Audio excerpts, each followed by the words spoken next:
Are you a rum fan? I'm not a huge rum fan. Not a big fan. This is Nelson's Green Brier Rum Cask Finish. Is it going to exceed my expectations? Your expectations? Maybe. Stick around and find out.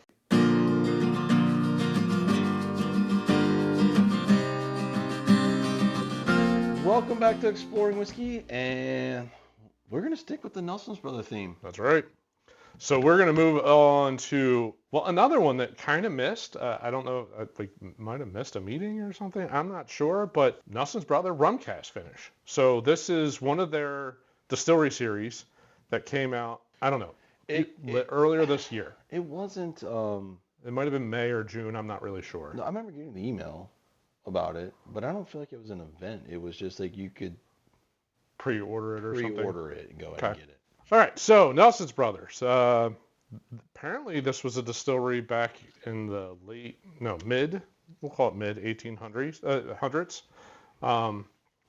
And then a couple years after it was bought by, I forget, something Nelson, Charles Nelson, something like that. And his long... Yeah, I think those are the ones that opened it back up. Yeah.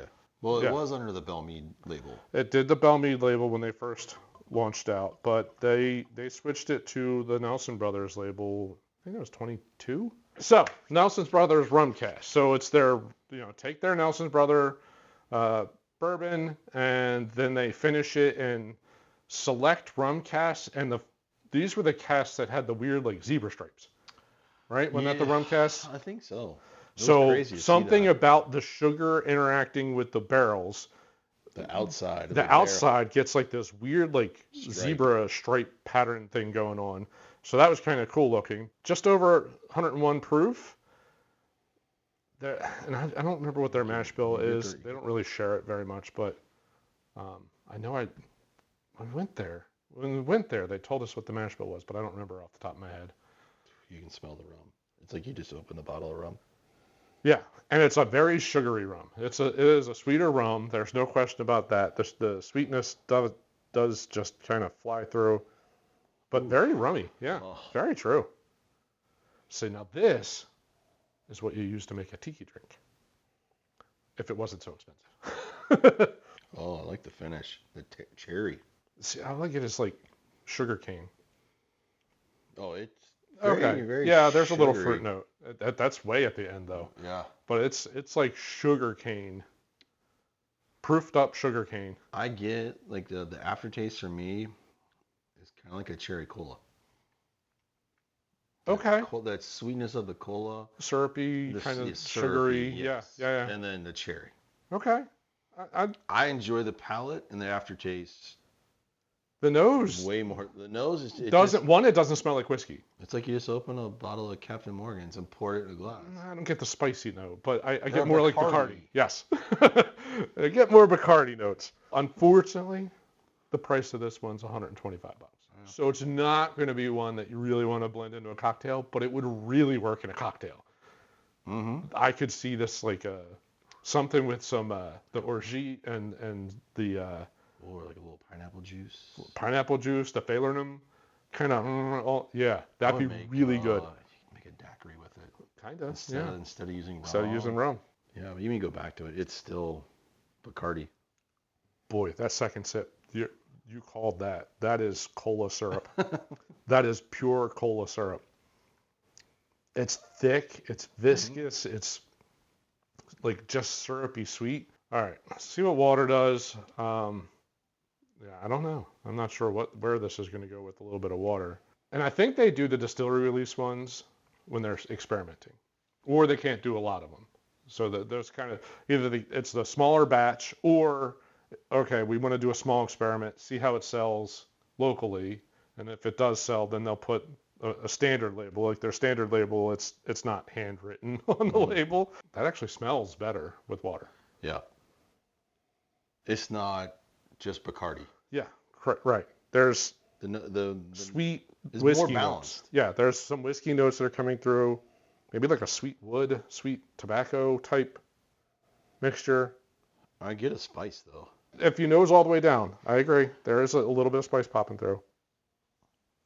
Yeah, that's The nose is much better with water because it actually smells like whiskey. Mm-hmm. There's no complaints. I get a little more woody. I feel more woody. And a little bit of rye spice notes coming through. So Which is probably the spice I got on the nose. Right, absolutely. So the rye, or whatever, the whiskey is showing up more with a little bit of water versus it being so rum forward. The water takes for me, I think takes the syrupy, the sugar caney, the syrupiness, if that's even a word. Sure. Why not? Takes some of that out of it. Yeah. It's still sweet, really sweet. But just not that syrupy. It's not simple. It's not simple syrup because that's almost how it drank. It drank like proofed up simple syrup. But I don't think you can go wrong either way. No. Very different. It's very different, neat. Mm-hmm. It tastes more like a finished whiskey with a little bit of water. I like a pina colada. I would like to make a pina colada with this. Yeah, I think everything you're thinking, like rum cocktails, daiquiris, pina coladas, pineapple juice, dirty monkey, all those things with rums. Yep. This would work really, really well in. Especially an aged rum. Just sell it for $65 instead of $125, and then I would probably be all over it. And maybe if they did it in bigger batches, the price would come down. I mean, that's always a possibility. The problem is if they get really good, people keep coming in like, hey, where's the rum? Where's the rum? Where's the rum? Right. Then it's not going to get any cheaper. Price isn't going to get cheaper. It ain't get cheaper. No. Nope. It's either going to hold or they're start raising it. Yeah, but if you go any higher than that, it's going to start pricing people. I mean, hell, the honey one, the $200. That's $200, and then the 15-year rye is $200. $200. I mean the honey when it goes, it hits, it's gone. Yep, absolutely. But it was like that when Belle Meade. With Belle Meade, it was faster. It was going almost before it could hit the shelf. Now they quit month. doing that. It was like I guess they gave some of their select liquor stores, but everything else was by raffle. Yes. I feel like the rum finished ones are hit or miss. Yeah, I don't mind this by any means. It's hard. Like we've had. I don't drink a lot of rum. I agree. I don't either.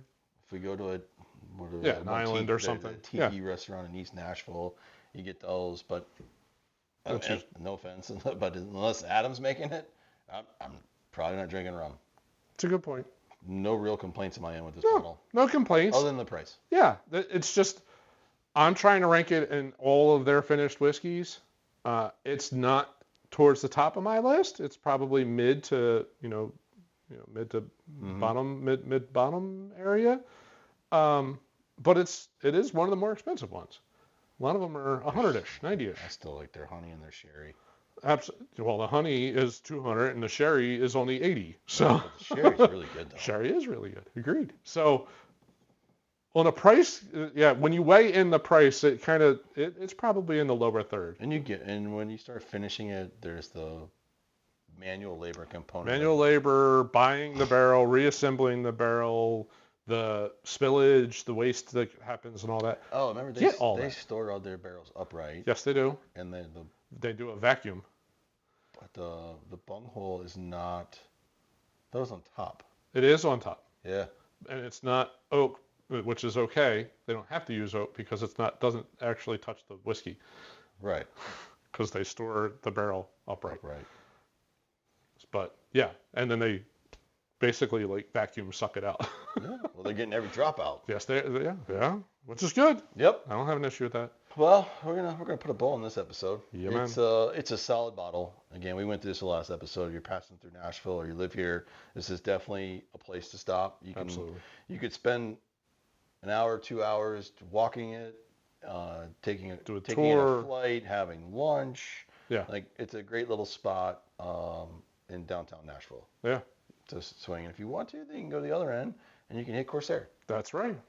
So definitely plenty to do there at the Marathon Motorworks. We hope you enjoyed the review of the Nelson Bros Rum Cask. If you did, as we said before, we're continuing to grow this channel and looking for the support and love for you to hit the like button at the bottom of the screen. That's right. Subscribe. We put out content like this about twice a week.